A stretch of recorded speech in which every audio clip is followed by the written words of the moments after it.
बहुविधि करत मनोरथ, जात लागी नहीं बार। करिम जन सरऊ, जल गए भूप दरबार। ऋषि महाराज का आगमन राजा के दरबार में हो गया है। सुनिए। मुनि आगमन सुना जब राजा, मिलन गयो हो लहे बेप्र समाजा। जैसे ही राजा ने ऋषि के आगमन का समाचार सुना, अपने विप्र समाज के साथ राजा स्वयं मुनि के आतिथ्य के लिए पहुँचे। कर दंडवत मुनाहि सन्मानी, निज आसन बैठारन आनी। ऋषि महाराज को देखते ही राजा ने झुककर दंडवत प्रणाम किया और अपने आसन पर उन्हें बैठाया। फिर चरण पखारी कीन अति पूजा, मौसम आजु धन्य नहीं दूजा। फिर ऋषि महाराज के चरणों को राजा ने बड़े प्रेम से धोया और कहा कि आज तो मैं इस संसार में मेरे समान कोई और धन्य है ही नहीं। विविध भांति भोजन करवावा, मुनिवर हृदय रस गति पावा। फिर नाना प्रकार के भोजन ऋषि महाराज को राजा ने करवाए। तब मुनिवर का हृदय बहुत ही खुश हुआ। पुनि चरणन मेले सुत चारी, राम देखी मुन देह बिसारी। फिर राजा दशरथ के चारों बेटे राम, लक्ष्मण, भरत, शत्रुघ्न आए और उन्होंने भी ऋषि महाराज को झुककर प्रणाम किया। ऋषि ने श्री भगवान श्री राम के मुख को देखकर अत्यंत प्रसन्न हुए और अपनी चिरकाया में आनंदित होने लगे कि भय मगन देखत मुख शोभा, जनु चकोर पूरन शशि लोभा।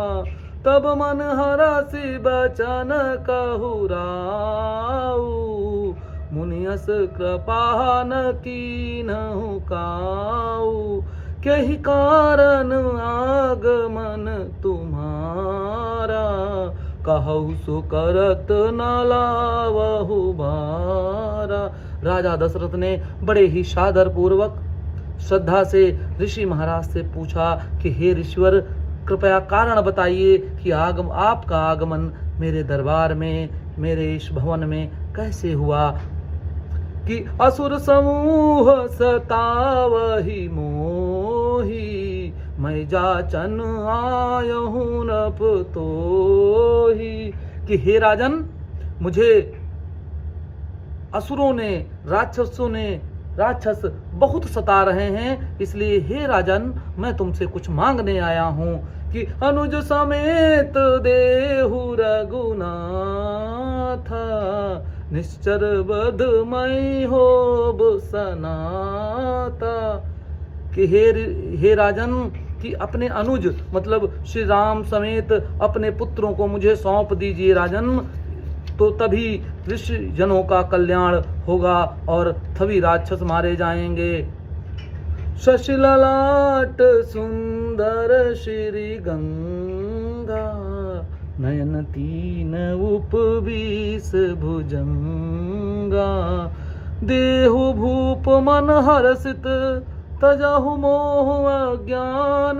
धर्म सुजस प्रभु तुम कहूँ, इन कहात कल्याण। हे राजन, इन बालकों को प्रेम पूर्वक मोह अज्ञान को त्याग कर मुझे सौंप दीजिए। इसी में धर्म का और आपके बच्चों का और आपका समस्त सृष्टि का कल्याण संभव है। सुन राजा अति प्रिय बानी, हृदय कंप मुख दुति कमुलानी। इतना सुनते ही राजा का बहुत क्रोधित हुए, क्योंकि ऐसी अप्रिय वाणी अगर आपसे आपके बेटों को कोई मांग ले तो आपके मन में क्या भाव उत्पन्न होगा, वही राजा दशरथ के मन में भी भाव उत्पन्न हुआ, मोह बस। और चौहुते पन पायहु सुत चारी, विप्र बचन नहीं कहु बिचारी।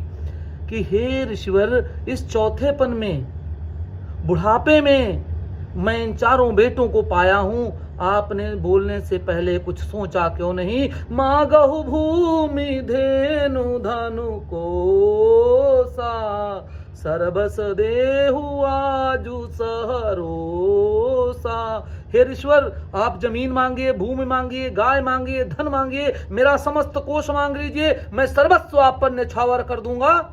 लेकिन देह प्राण तेह प्रिय कुछ नाही, सो मुनि देहु निमिष एक माई। हे ऋषिवर, इस शरीर से मुझे तो अत्यंत प्यारा कुछ भी नहीं है। यदि आप मुझसे मेरा शरीर मांग लेते तो मैं बिना सोचे इसको न्यौछावर कर देता। और सब सुत प्रिय मोहि प्राण की नाही, राम देत नहीं बनहि गोसाई। लेकिन आपने तुम उस राम को मांगकर तो आपने मुझसे मेरे प्राणों को मांग लिया। और कहनि सुचर अति घोर कठोरा, कहाँ सुंदर सुत परम किशोरा। तभी शशि ललाट बिल्कुल चंद्रमा के जैसी चमक रखने वाले, अत्यंत मोहित रूप वाले प्रभु श्री राम बोले कि निश्चरों ने, राक्षसों ने इन ऋषियों पर बहुत ही अत्याचार किए हैं पिताश्री। सुन नप गिरा प्रेम रस सानी, हृदय हरस माना मुनि ज्ञानी। इतना सुनते ही ऋषि का मन, हृदय सब भाव विभोर हो गया, बहुत खुश हुए। तब वशिष्ठ बहुविधि समझावा, नृप संदेह नाश कहाँ पावा।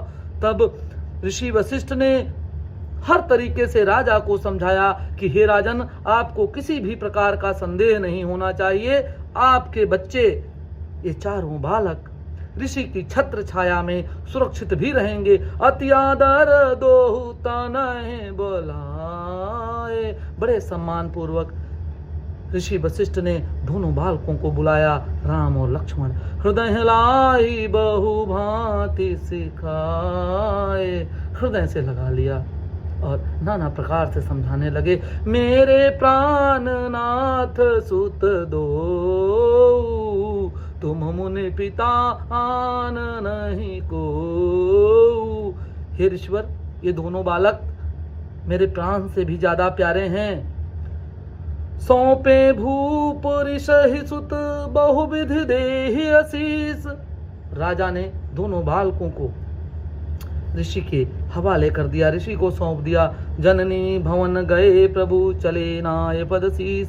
अपनी माता के पास गए, उनको प्रणाम किया और फिर वन की तरफ प्रस्थान किया।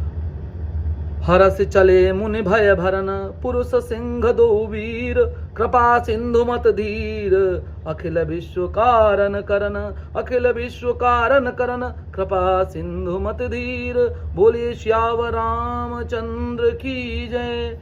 शशि ललाट सुंदर श्री गंगा, नयन तीन उपबीस भुजंगा।